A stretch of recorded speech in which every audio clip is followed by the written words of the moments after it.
We are live. Here we go. Everybody, welcome to another episode of Toilets to Titles. And this is Joe and Alex coming at you. This is episode 75, the week of August 8th to August 14th, which is today. And we are coming at you with the NFL news recap. And Alex, how you doing? Doing great. All right, my friend. Same here. Same here. I've got a full belly. I was telling Alex before. He knew that I went out for dinner, and I came home. I've got like half a pork chop in my stomach, and the other half is stuck in my teeth. And Alex, did you have a good dinner tonight, or anything interesting, or just a mac and cheese, and you called it a night? No, made some spaghetti and meatballs for me and the kid. Nice and easy.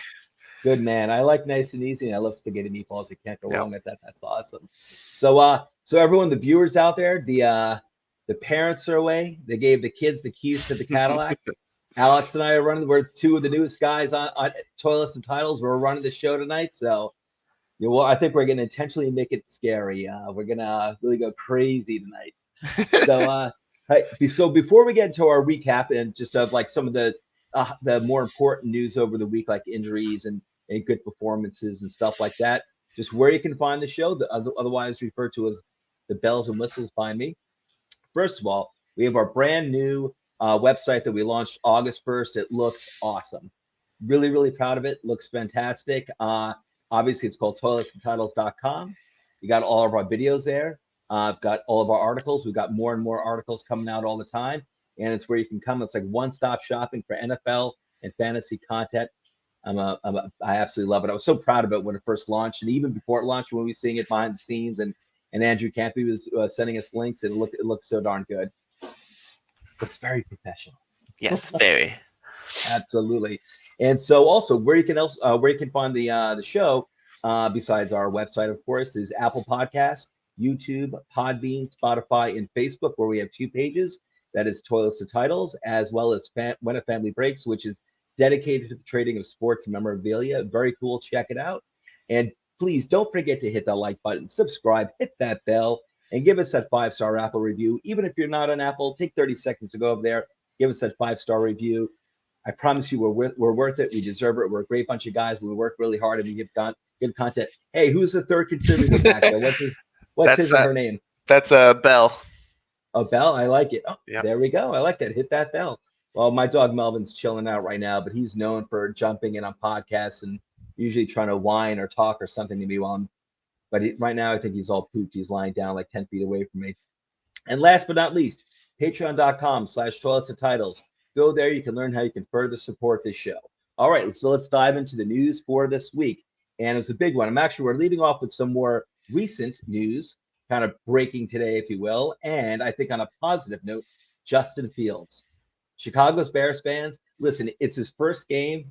I remember as a Daniel Jones fan, well, as a Giants fan, and Daniel Jones' first preseason game ever. He did very well for the limited time he was out there. Justin Fields actually played a good amount today, and he was usually it's like I would say any rookie quarterback's first game, preseason game, temper the enthusiasm. He does really well. You still kind of want to temper it a little bit because it is preseason. It's not it's not an NFL game. It doesn't really count, but still, these are professionals who are trying to make it. They want to, the guys who are out there on the field who he's playing against, they want to make the team too. And so I do think to a certain extent, everything counts. But if I'm a Bears fan myself, I can only be excited. This is a guy who you traded up to get, and good young athletic quarterback who's got an arm, he's got speed, he can buy time.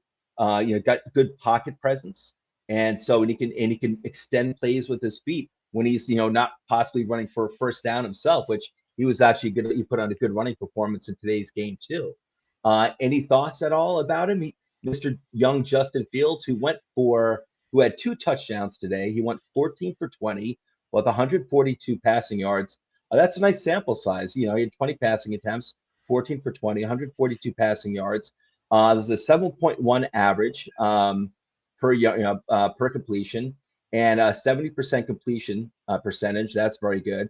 His QB rating was 106.7, and he also rushed 5 times for 33 yards, and one of those rushes resulted in a touchdown. So those are just some of the stats that I compiled there. And hey, listen, for a first start, you want that, and it's much better to have something really good like that. Even though, again, I should say, everyone, temper your enthusiasm a little bit, but it's better than that than going like 1 for 33, with 5 interceptions and four fumbles. What do you anything to add to that at all, Alex? Any thoughts on Justin Fields? I actually got to watch this game, at least the portion that he was playing in, and yeah, the first drive, he definitely looked a little shaky out there. He fumbled the ball trying to, get around on the outside and run. But that second series, he stepped in and he looked like an NFL player. He was composed in the pocket. I think I even sent a tweet out right after there was a play. Hey, you're not invited. Get out of here. We're crashing the party. You get the keys to the Cadillac. Get out of here. Yeah. All right, coming in from Canton. With coach chefs Justin Stevens and Rich Gonzalez. Yeah. Everyone, how was it out in Canton? Beautiful. Yeah, man. The Hall of Fame was awesome. The party, the mingling, the drafts, everything's been exciting. We wanted to definitely go ahead. I'm sorry. No, I was going to say, tell the viewers why you were there. What's going on at Canton right now? The Fantasy Football Expo is going on right now, so it's a lot. We were downtown tonight, draft night out. These guys partook in a few drafts today, and tonight was like the social. Tomorrow's the expo, so we're going to walk around and mingle. But personally, I've been hanging out with my son. We went to the Hall of Fame. I've been pigging out and nice. Partying with Emmett while these guys have been doing the social interaction and growing the band. So I've been taking it easy. Oh, nice, man. I've never been to the Hall of Fame. I'm dying to go. Man, there was an awesome exhibit, Joe Namath. It reminded me of you the other day with the fur coat on. Everybody got. Were they asking about Joe Knows? Yes. If there are Browns fans there, they might know. They're big in Cleveland. Hey, Joe, we watched that episode last night on the big screen. Oh, which one? The Namath or the Cleveland Browns? The Namath one. Yeah, the Namath one. The fur coat. Yep. I actually got my hands on the jacket. I said I was going to make it special. Yeah. All those episodes have been special. But hey, we're going to let you guys do your thing. We just wanted to drop in from the party. I appreciate you picking up the slack tonight and carrying this episode. Alex, I look forward to seeing your draft pick in Frankenstein tomorrow, my guy. It's coming. It's coming. Yes, sir. All right, guys. Enjoy. Rock out. We'll see you guys later. Have a great night. Enjoy yourselves, everyone. All right, take care. Oh, that was a nice surprise. Very cool. Very cool. Oh man, I have to get to Canton myself. I so badly want to go. I know. I really want to go too. I want to go to Cooperstown too. Eventually. I was there once. I do want to go back. I was there once in the mid 90s. Just I went on a whim one weekend. I'm like, oh, I gotta go. And drove it was like a 4-hour drive. Go ahead. I know it's not even that far. It's not even that far from like me, and it's just something nice I've never. Even Canton's not that far from me. Right. Right. Yeah, I'll tell you, Cooperstown is really, it's beautiful. Like it's a nice little Americana town. It's absolute colonial houses, and it's just in a beautiful area, like very, hilly, mountainous, and it's gorgeous. I recommend it to everyone. But yeah, I got to get to Canton. Football, I love baseball, but like football, I really love. Like that's my thing. I got to get to Canton. But Justin Fields, so he, you know what? I do think there's a thing to it, Alex, where you can tell like when someone's got it, you see it, and you can tell like when they play the part, especially the quarterback, like they just kind of know what they're doing, or maybe even if they are being confused by what they're seeing on the field in terms of defense. If someone like Justin Fields, like a mobile quarterback, can buy himself more time to figure it out, to find the open man and just to, buy that half a second or until something clicks or until someone gets open. But you can sort of see it when someone, it's, and maybe it just goes hand in hand with the pass completions. I don't know, but you kind of know it when you see it. Yeah. He had the swagger. After when he came in after that second series, he definitely had the swagger, and he looked, like I said, he looked like he belonged out there. Mobileness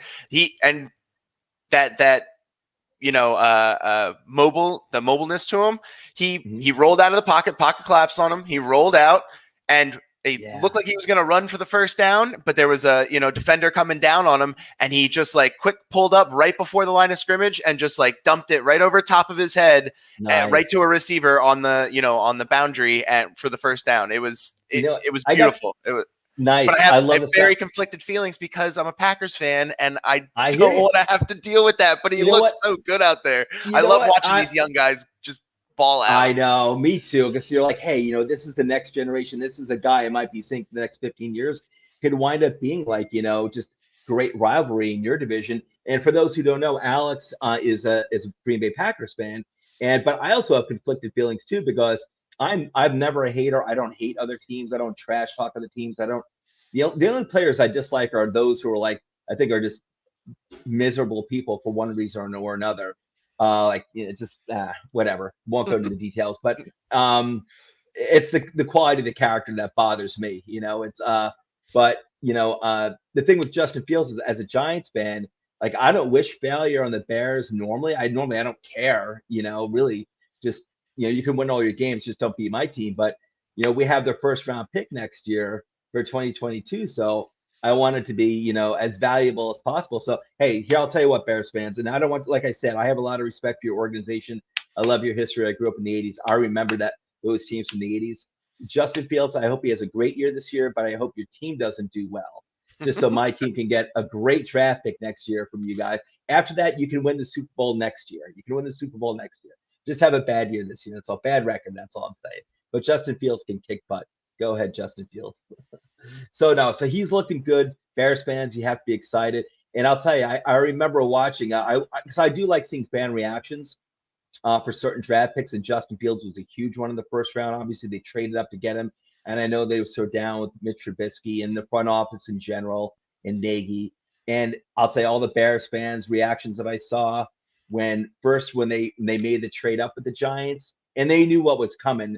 But they were like, oh my God, oh my God. And they knew what was coming. And then they heard Justin Fields' name called like 5 minutes later, and they were so ecstatic. So, I hope he does well, and but I know where you're coming, man. I know where you're coming from. Hey, the rest of that division had to deal with the past 30 years, had to deal with Brett Favre and then Aaron Rodgers back to back. I don't know. Jordan Love looked pretty good today too. So I don't know.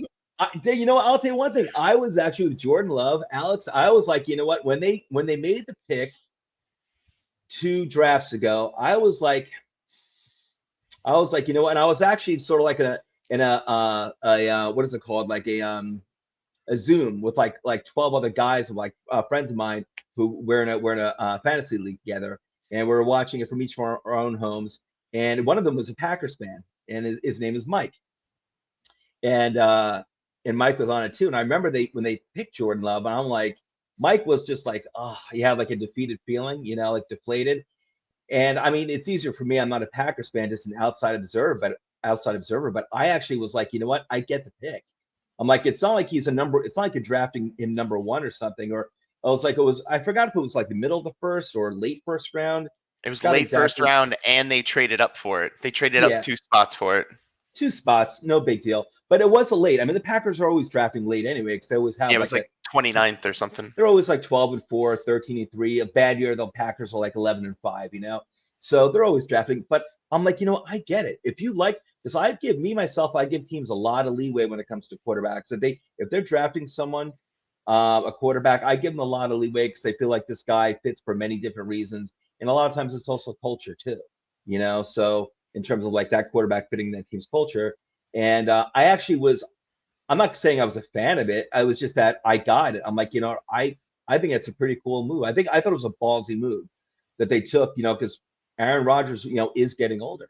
And I was like, when they took Aaron Rodgers for Brett Favre. So, but you didn't, with Jordan Love at that time when the pick was made, were you just like, or disappointed, or like, oh, this is going to start trouble? Or I am curious. I think originally it was kind of like I did the same, just like, but then like immediately I was like, okay. I can see it. I thought there were some other guys on the board that I would have preferred. I forget who it was right now, yeah. but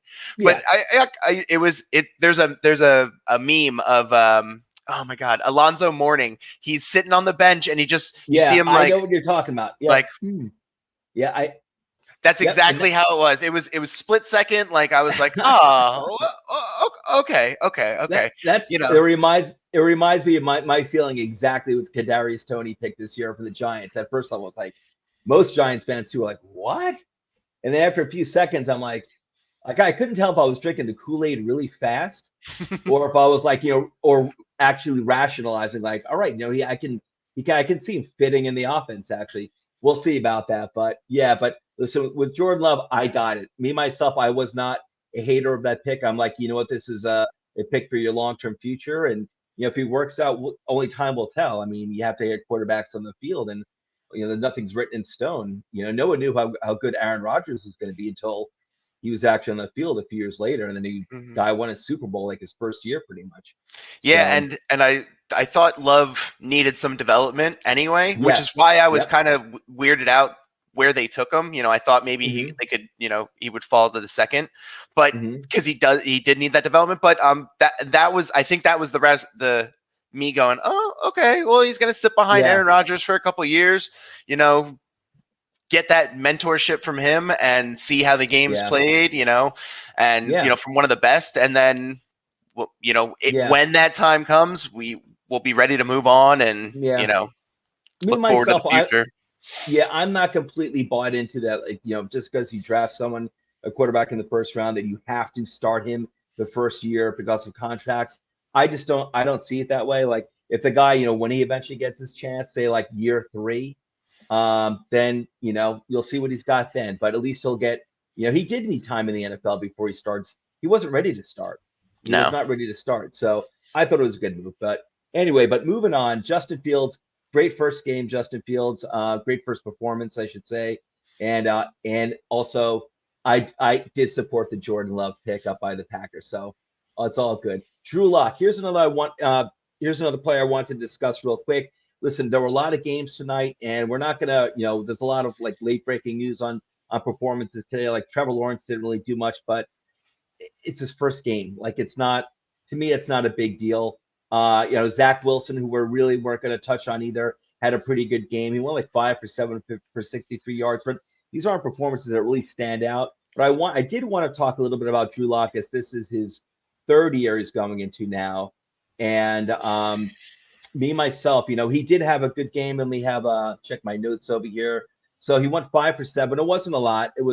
He had 7 pass attempts. He went 5 for 7, 151 yards. He averaged 21.6 yards per reception. That's good. And that's something he should be known for, because he's got a heck of an arm and he's playing in Denver. And he had 2 touchdowns. Teddy Bridgewater also had a good game. I didn't put in his stats there, but I did see it on ESPN.com on the box score, and he did have a good game.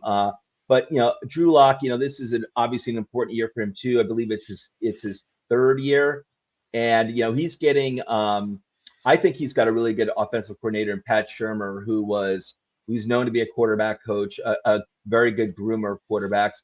He was actually Daniel Jones's quarterback coach his rookie year, and Jones, aside from all those fumbles, which were not good, other than that, he actually put up very good numbers for a rookie quarterback, and that was under Pat Shurmur. So I'm excited to see what Drew Lock can do, but I'm really hoping that he gets that chance in Denver, like a full season, or at least half of the first half of the season, because I've heard some news, like, I can't believe it, Alex. I've heard some news that like he might be in, there might be some competition between him and Bridgewater for the starting quarterback. What do you think of that? What do you want to say? Anything you want to say about Drew Lock, or Drew Lock and Bridgewater? And I'd rather see Drew Lock out there slinging the ball around, throwing it downfield, especially with Cortland Sutton coming back. I think Cortland Sutton's going to have a better year if Drew Lock is there than if Teddy Bridgewater is there, because Sutton's going to be open downfield, and even if he's not open and Drew Lock throws him the ball, he is a jump ball master and contested catch maniac, and he's gonna strong arm cornerbacks all day long, and they're gonna be able to get big chunk plays through the air. So I'd much rather see Drew Lock out there, but I can understand, because now they got their defense, they revamped their defense. So having more of a game manager out there like Teddy isn't the worst thing in the world, but no, he's not. But I think you need to give Drew Lock the full look before because you're not Right. It's not like you're like bridging to Teddy Bridgewater. He's just there to make sure that you get through the season, and especially if they have any playoff hopes, and Drew Lock is starting to tank, they're gonna throw Teddy in there and see how far they can get along with him, Yeah. I would at least listen, I'm with you. I think you and I are both in agreement. Like, listen, Teddy Bridgewater has always been a backup quarterback, in my opinion. He's always been an excellent backup quarterback. And yes, if you need a bridge quarterback, which is Teddy Bridgewater, if you need a bridge quarterback in between, like, okay, our former franchise quarterback retired, there's no one that we draft, there's no one for us to draft that we like, so we're gonna go with Bridgewater for a year. That's fine. You can stay competitive with that guy. But I think his track record speaks for itself, and I think he's really like a grade A backup quarterback. He's not like, kind of like if your starting quarterback was 1A, he'd be a 1B. He's like a step below. He's just kind of like a good journeyman. And that's not. Listen, Denver's not going. This isn't the Denver. It's a good defense, and they're getting better. And I like their draft class this year. And everyone should go watch Joe Knows my review of Denver's draft class. And I did like them a lot. And I think they added even more talent. But I also don't think this is the Denver defense of 6 years ago or 5 years ago when they won the Super Bowl. That was an overwhelming, powerful defense. And they also had Peyton Manning. And you can't even half of Peyton Manning is, with one good arm or one good leg is going to be, he's such a field general that he's seen everything that you're fine with a quarterback like that. And that's not Bridgewater. No. So I'd rather Drew Lock, give this guy a legitimate shot. I'm not convinced that he will be your franchise quarterback, but I think he deserves the shot. You didn't spend a first round pick, you spent a second round pick. It's not a big deal, but I think the guy's got talent and he's never really had a fair shot. Some of it because of injury or whatever else, but give him a shot. I'd say give him the half season. You're not going to the Super Bowl this year. You might maybe make the playoffs even with Bridgewater. And, I'd say give him half a season. If you feel hey, we can get more out of Bridgewater, we can make it to the playoffs and maybe make the switch to Bridgewater. So, but I'm glad to see, it was only 7 pass attempts, but they counted. It was 21.6 yards. I didn't see the highlights of his game at all, but I like that it stood out. And I think with a full regular training camp, with his offensive coordinator who was new last year, Pat Shurmur, I think I just have a feeling he's going to take a big step forward. And I really hope this is just this supposed competition with Bridgewater. Me, myself, I hope that's a smokescreen and only if Locke were to completely fall on his face in this preseason that Bridgewater would be, would win or be given the job.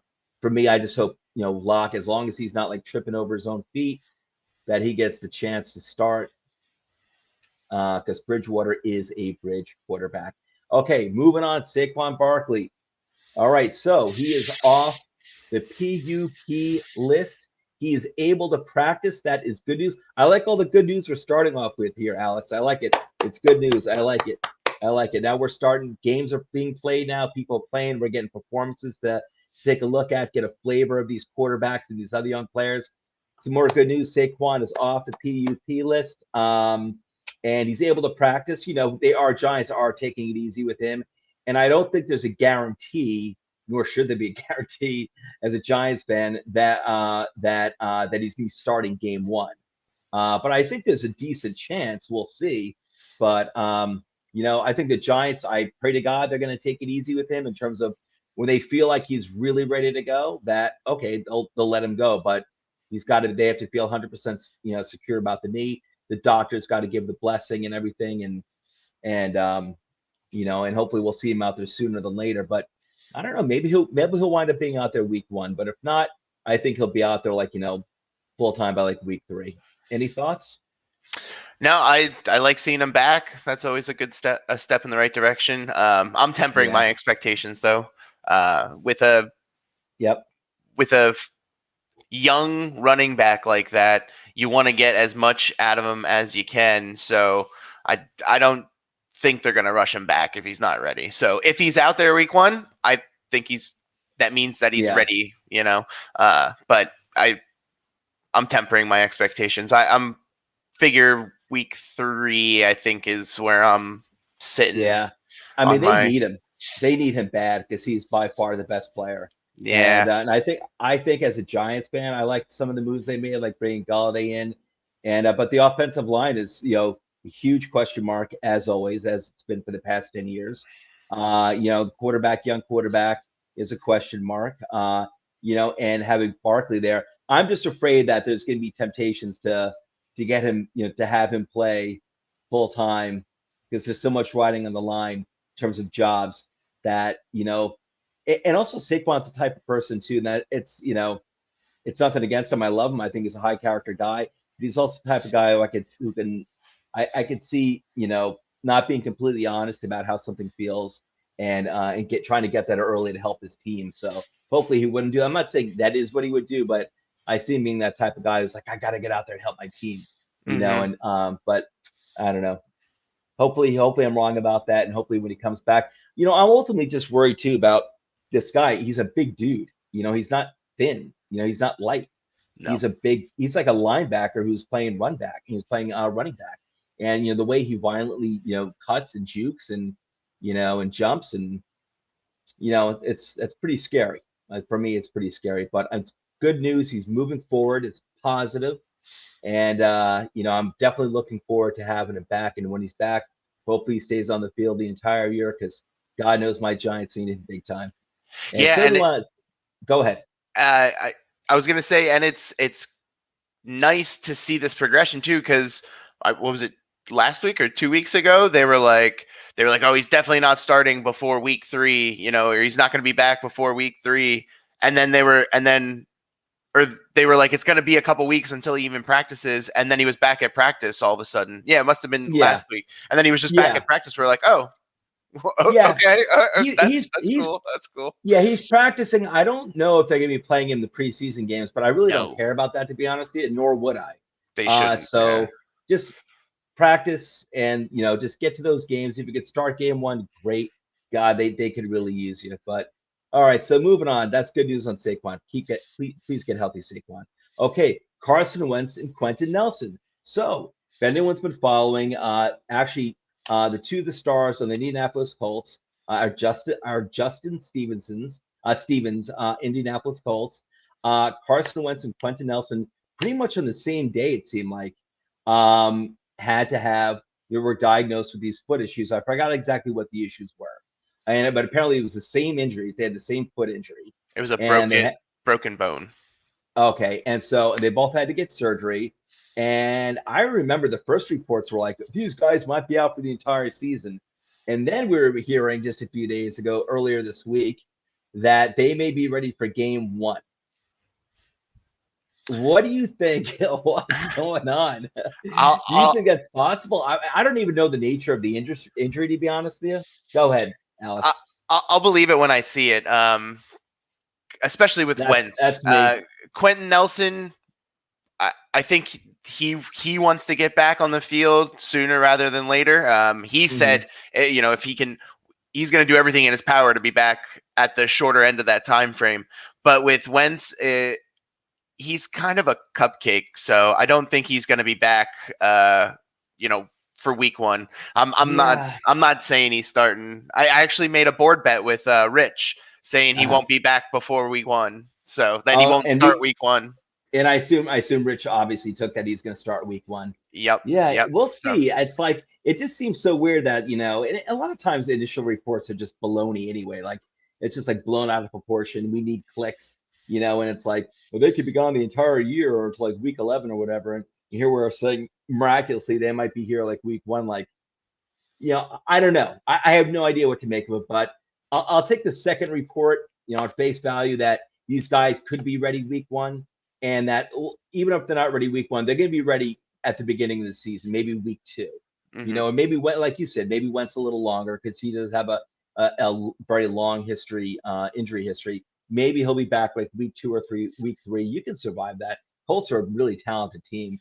So if he could start like week 2 or week 3, I think that's great, especially since the original reports were like, missing like the entire season. We're like, whoa. Yeah, the Eagles fans are hoping that he comes back as soon as possible and at least plays, because they get a first round pick if he plays 75% or more, or 70%, and they make the playoffs. So he can miss. Yeah.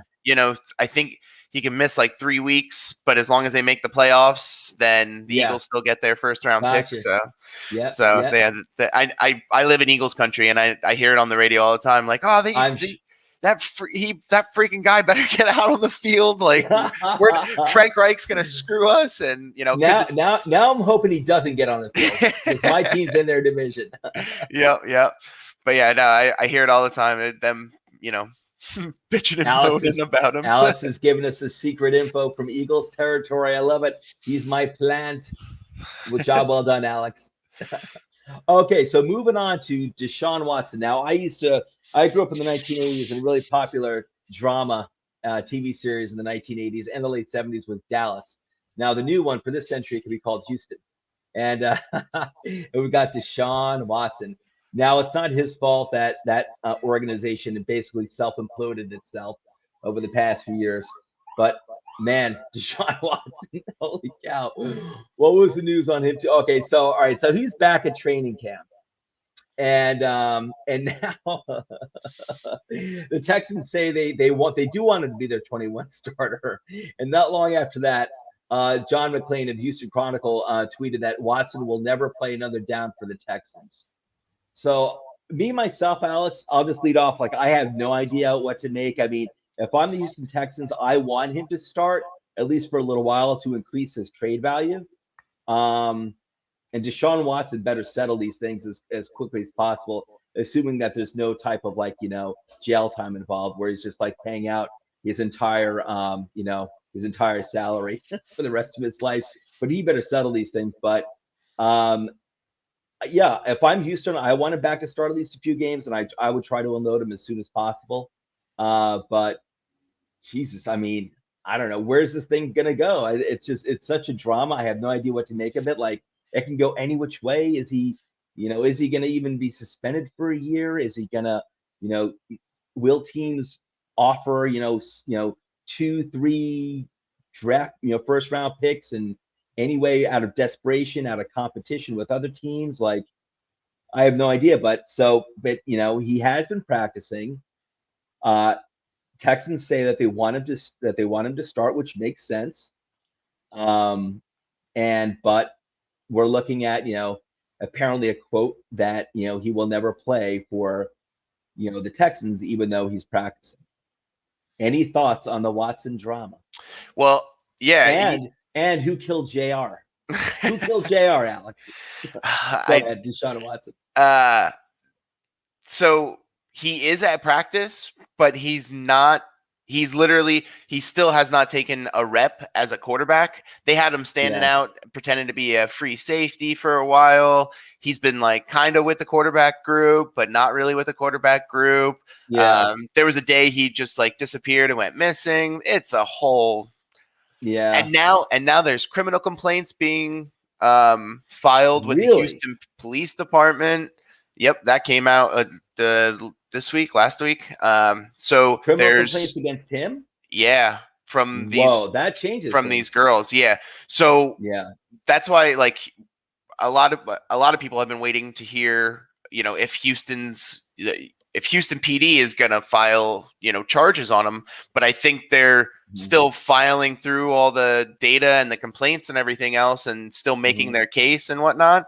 So I don't know what's going to happen with him. I'm hands off of him completely. I don't want anything to do with him. I don't want a team I like to do anything with them. There were plenty of Giants fans who a few months ago were like, "Oh my God, let's trade for Deshaun Watson." And then, first of all, I never want to do the trade because I don't like the idea of trading like 3 first-round picks for anyone, to be honest with you. But then it was like right after that, the news broke, with the complaints, and there were still fans who were like, I mean, the enthusiasm for such a trade definitely, tempered. but there was still some enthusiasm for like, oh, let's still trade for him. Like, are you crazy? Are you crazy? What are you talking about? There's no way. There's no way. Nope. You know, Houston PD should do the Texans a big solid and not bring any criminal complaints until after he's traded. Then they can bring the criminal complaints. Well, I'm and just joking, everyone. I'm just joking. And so I guess the NFL is still doing their investigation right now too, which we all know how those go. But you know, I think they're waiting to see what happens with the criminal complaints to make a final ruling too. Now that these are starting to come in, so you know, even if he settles everything gets figured out, the court case gets thrown out, he's still probably going to be on the exempt list for some amount of time. How's he not going to? How is he not going to? You know, not with the amount of, you know, victims that came forward, and now with these criminal complaints, because there's like 10 of them at least that I know of, you know. I mean, I'm not tracking it day by day, but you know, it's crazy. It's really scary, and it sucks because he was a really good football player. I mean, he's still a really good football player. He is. He's a great football player. But like you were saying, you know, character, that's not a good look on you, you know. And I take that pretty seriously. You know? Yeah, no, exactly. Like I can never root for someone. And listen, I am an absolute firm believer in someone's innocent until proven guilty. But you do have to listen when you're talking about like 30 or whatever it was, the amount of women who, you know, made the same accusation, and now these, you know, criminal charges, which you mentioned, which I wasn't even familiar with. You know, it's like, listen, it's like, you know, even for. It's not like we're sending him to jail, but we do have to make decisions as, say, we were like general managers in the front office. Like, would I trade for this person? The answer is hell no. Hell no. There's no way. I mean, for multiple reasons. Obviously, for the character, and I'm not having I wouldn't have someone like that on my team. But, you know, I don't know. It's no. It's to be a Texans fan. Oh my God. Oh my God. It's like I couldn't imagine. I really couldn't imagine. It's like there's no hope. It's like, you know, you stupidly trade DeAndre Hopkins, who I wasn't aware of being any type of like, you know, issue in the locker room or anything, like being a headache. I mean, I don't really follow. I just follow the guy in fantasy, and he's a great player. And, you know, he was traded 2 years ago, and then your best defensive player of all time. Maybe he's washed up. I don't know. But for him to say, I want out of here, you know, JJ Watt, and, you know, so he's gone. And then, you know, you're thinking at least with Watson, you're like, okay, you know, even if he wants out, at least we could trade him and get like 3 first-round picks. And, oh, man, oof. Dallas, I'm telling you, the Dallas show in 1980s was much more fun than what's going on in Houston right now. Trust me, people. Okay, DeAndre Swift. Here is big implications for fantasy. This is a guy that a lot of people are counting on coming up this season. Obviously, you know, in the NFL as well, especially Detroit Lions fans. This is a guy who's got a lot of potential, and there should be a lot of expectations on him. And so with DeAndre Swift, he's been practicing.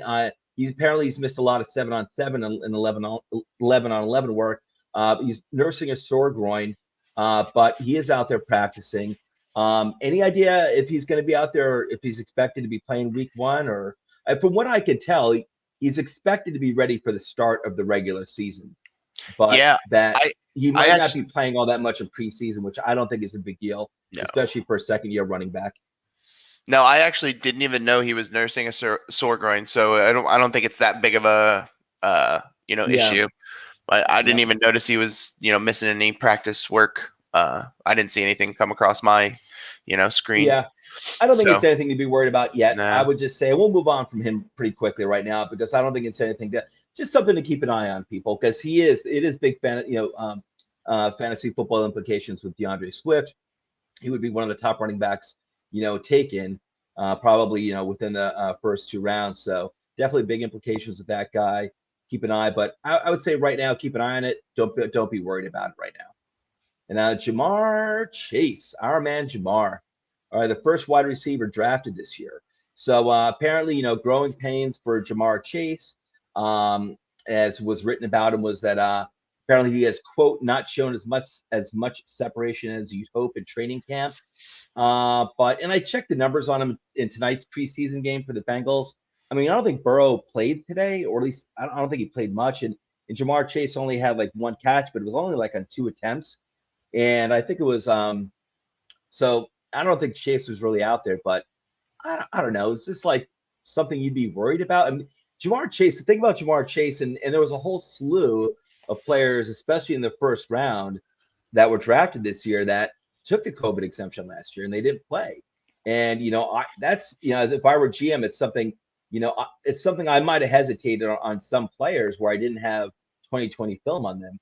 Not Jamar Chase, I wouldn't have hesitated on. But any thoughts on Jamar Chase and, what's going on? And I don't know, just typical, the way I see it, it's like typical rookie, whatever. So maybe he's not lighting it up right now, but I don't know. I don't read too much into what's going on in training camp with him in terms of like lack of separation. What do you think, Alex?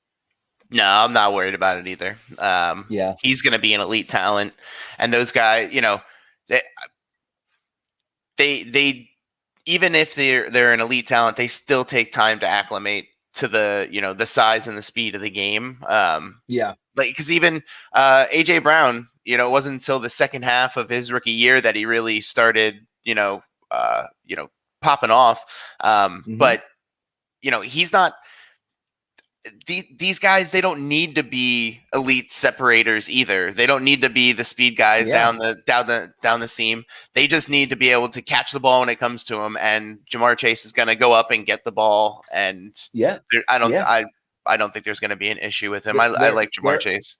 Yeah, me too. There are plenty of wide receivers who their bread and butter is, being physical, those 50-50 balls, and their success is not going 50-50 on those balls. They're like going like. They're usually winning like 80% of those 50-50 contests anyway. So I wouldn't worry about Jamar Chase. And just for people to keep in mind too, he's also on a very young team. I mean, I believe in Joe Burrow. I like Joe Burrow a lot. I don't think he's a fluke. I don't think he's a joke. I think I like him a lot. But the team overall and the offense overall is very young. So it's, Jamar Chase, it might not, and for a lot of rookie wide receivers, they don't necessarily take off the first year. No. I'd say give it, you want to see him progress this year, but I'd say more like next year, assuming, he's healthy and Burrow's healthy and, you want that connection to grow. Give it some time. But I'm not worried about Jamar Chase. So we're in agreement on that. Alex, we've been in agreement on pretty much everything. Look at that. This is awesome. Okay. Rashad Bateman, one of my favorite players in this year's draft. I love this guy. And I thought he went to a great team with the Baltimore Ravens. I think Baltimore made a great decision in taking him because they really needed him, and I think he makes their offense so much better. Add here in a memo to my NFL players: get your groins removed before you join the league, because it seems like there's always these groin injuries that are happening.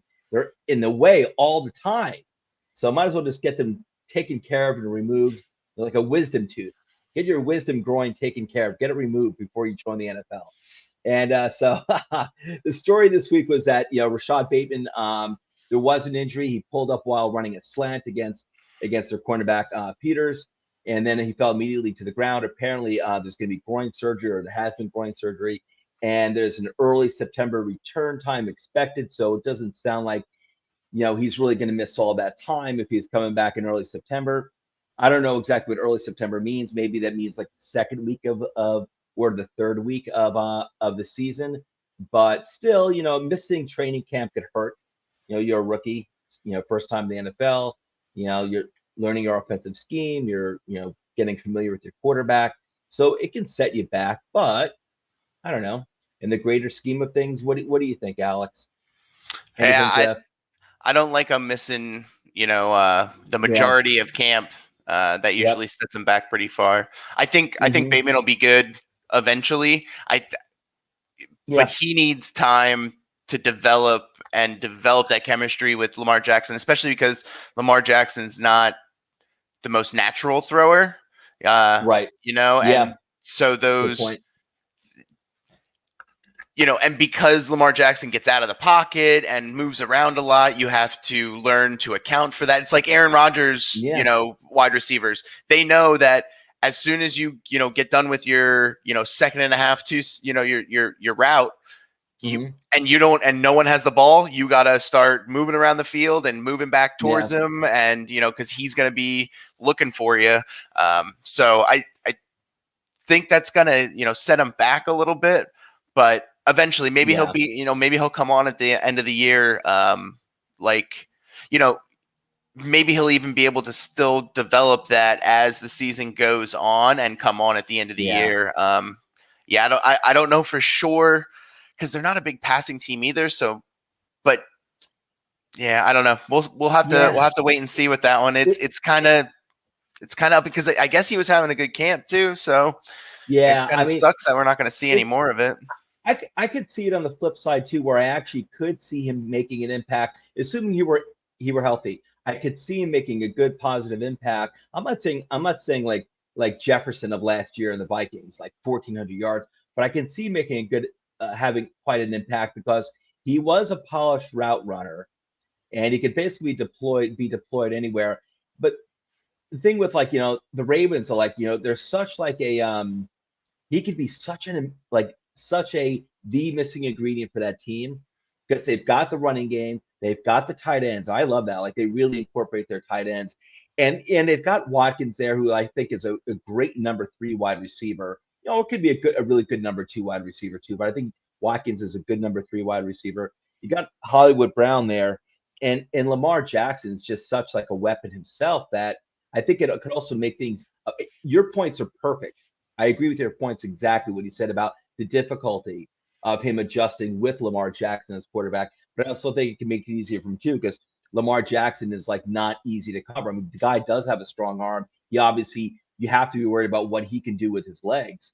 That it can, someone like RASHOD BATEMEN, it might make it easier for him to actually get open too.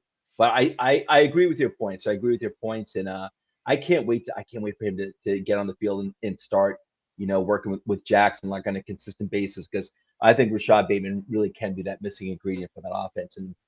And I always like how I love the physicality of the Ravens. I love that they run, and that they use they usually have a 2-headed monster at tight end, like guys who can really produce as run blockers and receivers. But I'm looking to see what they can do with a bona fide.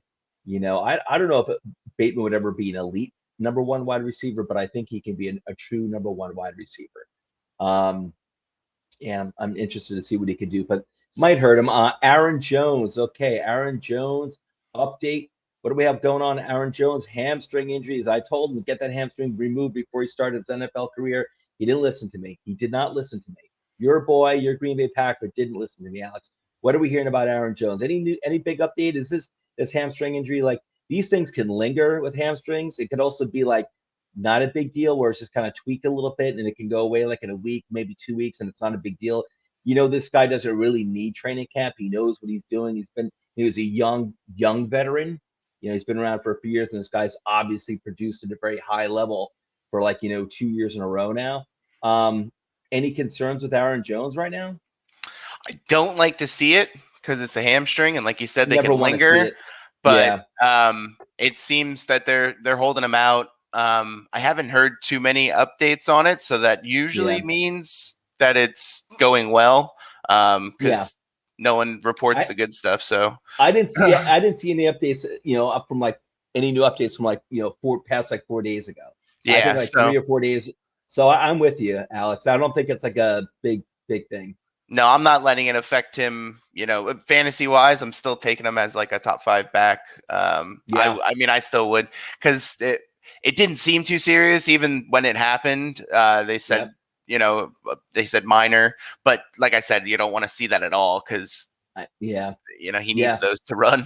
But so they say, allegedly, yeah. I mean, I never used one, but I don't even know what a hamstring is, man. Does it really exist, or they just make that stuff up? But okay. Yeah, I think he's gonna be fine. But that's the thing. It's you never know. It could be he can be getting up from the toilet, or slipping the shower a little bit, and it's retweaked or whatever. And it's hammies are scary. They are, because they can linger. But right now, what the good. Or he can get back on the field and first week back, tweak it again or something stupid. Yeah. Or trying he to can make pull a his cut. groin. Yeah. Groins, hams, groins. I'll get them all removed. That's what I say. All right. So moving on, AMARI and Dak. We're almost wrapped up over here. So I combine these two together because they're both on the Cowboys, and everything's looking better here with these guys. Amari Cooper passed his physical. He's removed from the PUP, just like Saquon. He's expected to play week 1, and then Dak he's throwing again. Apparently, his shoulder's healing well. I saw a headline just before we, I was just trying to get as recent information that I could before we came on air. It seems like there was a second MRI, and everything's looking good on his shoulder. So everything's looking good for the Cowboys in Cowboys land right now. AMARI and Dak back together again. Yep. Yeah, they were throwing passes to each other, Dak was throwing passes to AMARI, in practice this week. It was just them two out there. They ran like 10 routes. Caught every single one, of course, because it was literally just them two. But Dak, I don't know. Paint me skeptic, but I got a gut feeling that Dak's like not broken, but he's not gonna. I don't think he's back 100% mentally, because that was a pretty horrific injury. Like his foot was disconnected from his leg. Like that is going to affect you once the game is full speed and people are getting hit and you're worried about getting hit and and you go to, break free from the, get out of the pocket and you're running for the first time. Like, I think that was like, was that a turf thing? I remember they were playing the Giants when that happened. I don't think it was, as far as I recall, I don't think it was the Giants like rolling it was like a clean tackle. It was like nothing dirty or anything. And I think it was just like his cleat got caught maybe in the turf. Yeah, it just kind of, his leg stayed straight and the guy went right into it. Yeah, it was nasty. I was watching that game and I even my wife, I was like, babe, look. And she's like, "Oh my God, why would you do that to me?" And I'm like, "Sorry." I remember there were warnings. Nasty. Yeah, there were warnings like it was some sort of warning, like on like the replays, like on Twitter or whatever. It was like whatever. I forgot what the verbiage was, but there was a warning like before are you sure you want to watch this or something? Yeah, like graphic or something like that. Yeah, because it was a pretty nasty, and that kind of stuff sticks with you. Like I've had some sports injuries and they weren't nearly that bad, but I thought about mine, when you're coming back, and I wasn't an I wasn't a professional football player, taking hits from guys who, there's 300-pound guys coming at him. Like, I don't know. I just like, I want them to go back to the way it was, but I'm afraid that that's gone, that it's not. Oh, I'm sorry. Meaning just, because if Dak's not, 100% there mentally, I feel like that's gonna, go downstream. He's the center of the offense. So I mean, I hope his head's 100%. But I think we'll see. I mean, I would imagine that he is. He seems like a pretty tough dude. And the shoulder thing, we'll see about that. I would love to hear Coach Sheff's opinion on that. What's going on for sure. He's the best quarterback. He'll be fine. CeeDee Lamb, wide receiver 1. AMARI Cooper, wide receiver 2. Yeah.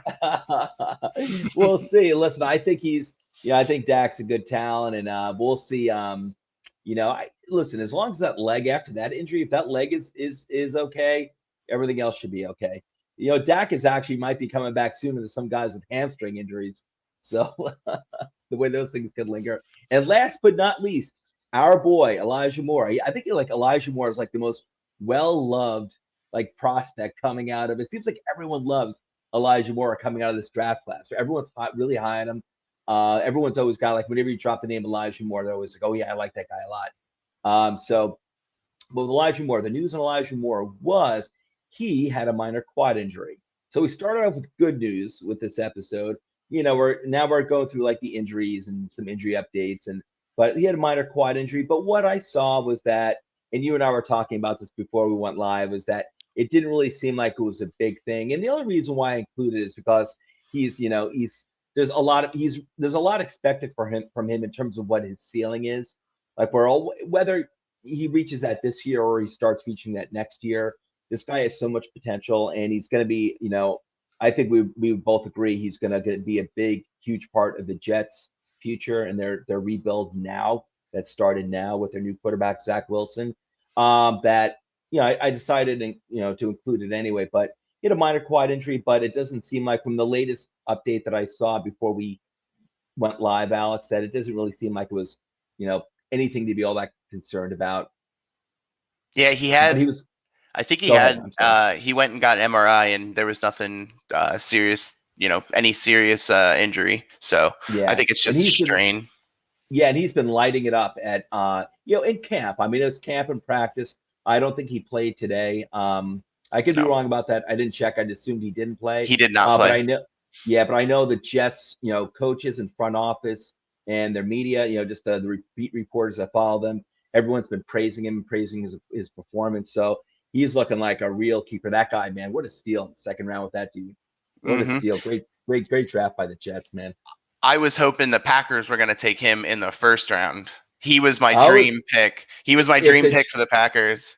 If the Giants had taken him at number 20, I wouldn't have batted an eye. Either him or RASHOD Bateman, I would have batted an eye. But they said Tony. That's when I was like, huh? I was like, wait.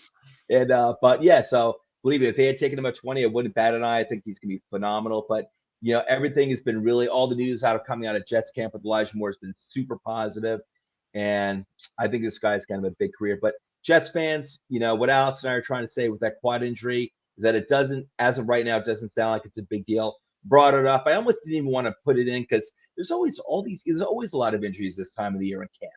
And a lot of them don't really wind up being a big deal. I mean, he's a rookie though, so you don't want to say like any time missed. And so he probably will miss, some practice time. I don't think he's going to miss the entire camp, but as a rookie, the more time you miss in the camp usually means more time that you need to catch up in the regular season. You're a rookie, everything's brand new. But I wouldn't really sweat this too much, Jets fans. That's my feeling. Same with you, Alex. Yep. Yeah. And we're both quad doctors and hamstring doctors. So take our word. We're certified, and we're groin specialists. Oh yeah, we're groin specialists. That's for sure. So yeah, we see all the MRIs. Yeah, we see all the MRIs. But anyway, that's it. That's it for the big news. Did you want to touch on anything else at all? No. Trey Lance, I saw him playing earlier. He looked pretty good. He had a big bomb. I guess he only went like 5 for 12 or something, but he had over 100 yards because he had an 80-yard touchdown pass. It looked like it was broken coverage, so I don't know how much was on him, and he had all the time in the pocket. But it's still good to see. I like seeing the young guys out there doing their thing, slinging the ball. So. The future generation, man. I love it. I love it. Like he looked good, just like Trevor Lawrence looked good back there today too. But not like they didn't have the swag like Justin Fields did. Justin Fields, I'm looking forward to going back and seeing those highlights. I want to go back tonight and see those highlights, or maybe tomorrow morning I'll wake up early and start watching them. But yeah, I definitely want to see that. I'll tell you, man. I think just before we go, Trey, just since you brought up Trey Lance, I think him and the combination of I should say the combination of Trey Lance and Kyle Shanahan is going to be friggin' scary for the NFL. Because I thought they were scary with a mediocre quarterback such as Garoppolo. And I was never high on that guy. I always thought he was a fine NFL quarterback, like a Teddy Bridgewater. A step above probably, but nothing great. But man, and they went to the Super Bowl, and in my opinion, it was the Super Bowl they could have won. That they actually should have won probably. And then just after that is, by the end of the third quarter, it looked like they should have won, like they really should have won that game. But God, you put like someone with a young quarterback with the traits that Lance has, holy cow! Combined with that running game and the Kyle Shanahan offensive scheme, it's tough to defend against with Garoppolo at the helm, and you put like a real talent out there like Trey Lance. Oof. Yeah, and that's an offense that as a rookie coming in, you don't need a ton of experience for, because a lot of it's right there on the line of scrimmage. You're just turning and throwing and letting the receiver doing their thing. Or, George Kittle just coming across the field, hit him and let him do the rest of it, And when that first read's not there for the yards after catch, you take off. You know, that's what Trey Lance is all about. So yeah, no, I'm excited. I'm excited to see him too. And speaking, because we were talking about Elijah Moore, Zach Wilson played pretty good today too. I saw a little bit of his highlights. He was out there. He looked very comfortable, very competent. You know, didn't jump off the page, but I liked what I saw because I was kind of skeptical of Zach Wilson, but you know, watching him actually playing, you know, out there on the field, you know, starting to change my mind. You know, I'm not. And I saw that too. I just so the viewers know, like I didn't include the note about like Zach Wilson, or really about Trey Lance too, because the Trey Lance game was still going on when we started, and Zach Wilson, like I checked it out, it looked like, you know, good reports, like, you know, that he looked confident, like you said, Alex, and that he was smooth, smooth, and that, you know, but it was like a small sample size. It was like 5 for 7, 63 yards. So great job. That's awesome. That's what you want to see. But it just, me myself, I was like, I wasn't going to include it because everyone like was, you know, starting, like Trevor Lawrence, like he started to. So I was just focusing on a few. But yeah, good to see that with Zach Wilson. And yeah, I have no idea, you know, what to expect with Zach Wilson. I think it was a good pick by the Jets, and you know, I'm excited to see what he can do too. The Jets can really use like a real good young quarterback now, and it's the second one in a few years. They've taken a guy, you know, this number 2 overall pick, and you know, I'm hoping he, you know, turns out to be good. And I definitely think he's got the ability to, you know, just time will tell, you know. So, but I think he's got a lot of good traits to work with, I should say. So yeah, it's good, exciting QB class. It's going to be interesting. But that wraps it up for us, guys. It is a very successful episode 75, I think it was. And all the Twitter handles for our like 12 members and growing team at Toilets and Titles. You got mine's down here. I have Joe Knows up here, but we got AlexO_FF and all the Twitter handles down at the bottom, the blue bar, including mine. And that's what are we up to, like 12 people now? I think so, because I think we have enough for a league. We're trying to start a league just for us, just for clout and bragging rights. Absolutely, I love clout and bragging rights. Almost as awesome as groin injuries. All right, guys, that's a wrap for tonight. Alex, have a good night, man. Sorry about the late start, everyone, but I was having a good, tasty dinner and I couldn't rush it. I love my pork chops. All right, everyone. Alex, have a great night. Take care. See ya. Yep.